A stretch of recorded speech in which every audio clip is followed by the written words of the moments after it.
The following is a partial trial balance for the General Lighting Corporation as of December 31, 2013. 413,000 shares of common stock were outstanding throughout 2013.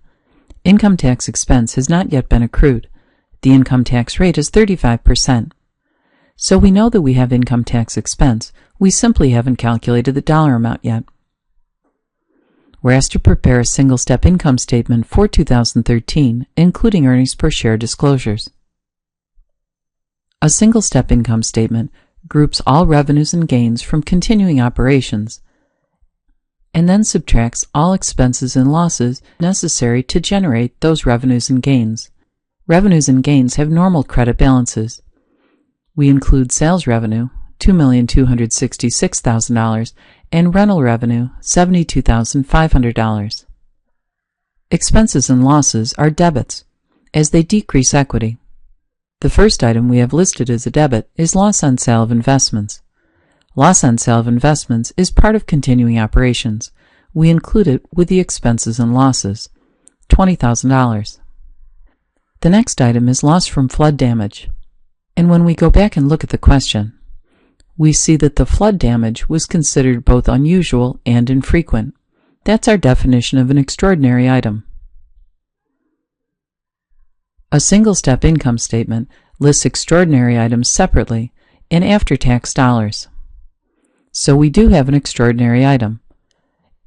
The before-tax amount is $108,750. We need to calculate the tax benefit as a result of being able to subtract the $108,750 as a deduction on our tax return. 35% of $108,750 is a tax benefit of $38,063. The after-tax cost of the loss is $70,687. The before-tax amount, $108,750, less the tax benefit of $38,063. The next item is cost of goods sold. That's certainly a continuing expense.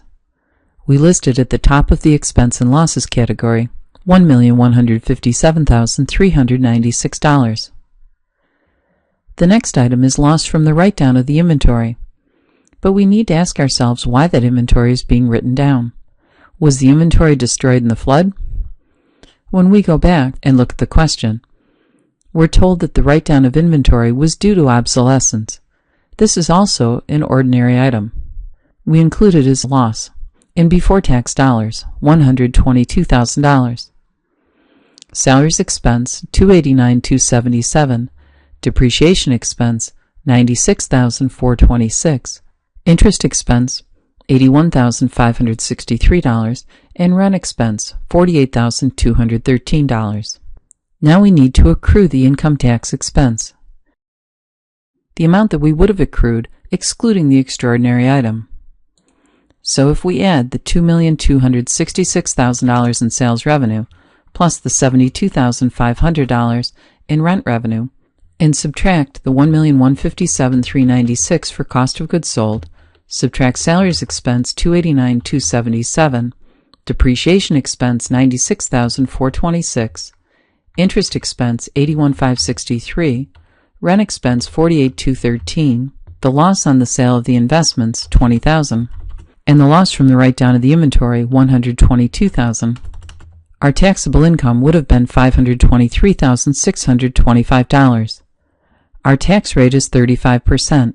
When we multiply $523,625 by 0.35, income tax expense on the continuing operations is $183,269. Now we calculate the subtotals. Total revenues and gains, $2,338,500.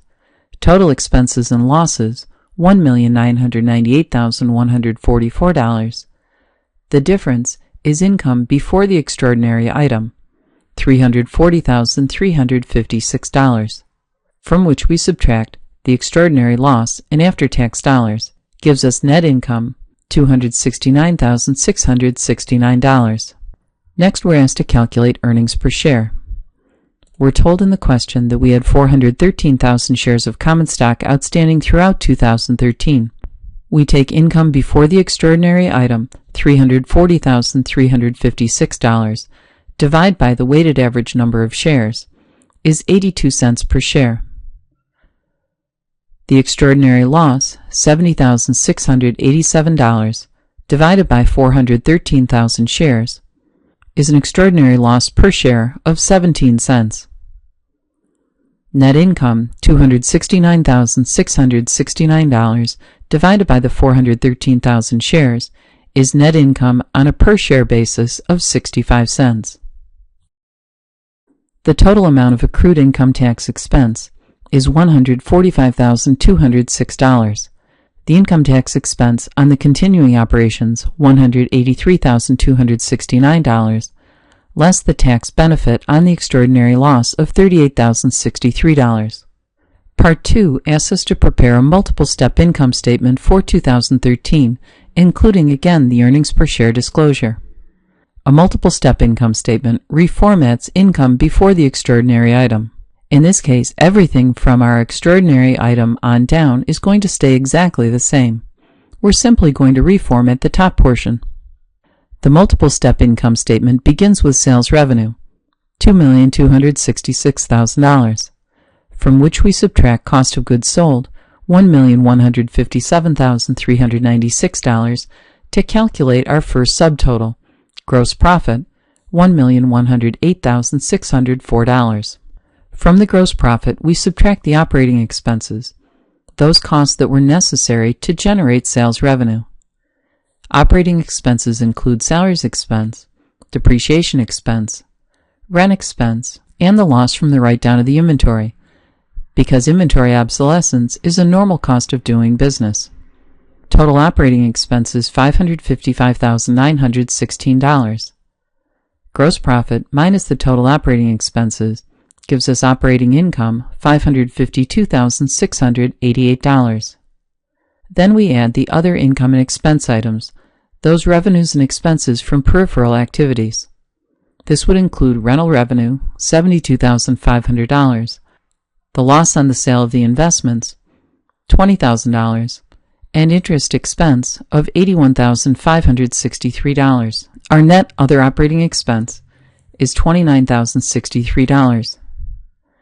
Income before taxes and the extraordinary item, $523,625, minus income tax expense, 35% of $523,625, $183,269. Income before taxes and extraordinary items minus the income tax expense gives us income before the extraordinary item, $340,356, the same as we had in the single-step income statement. The remainder of the income statement and also the calculation for earnings per share is identical to the single-step income statement.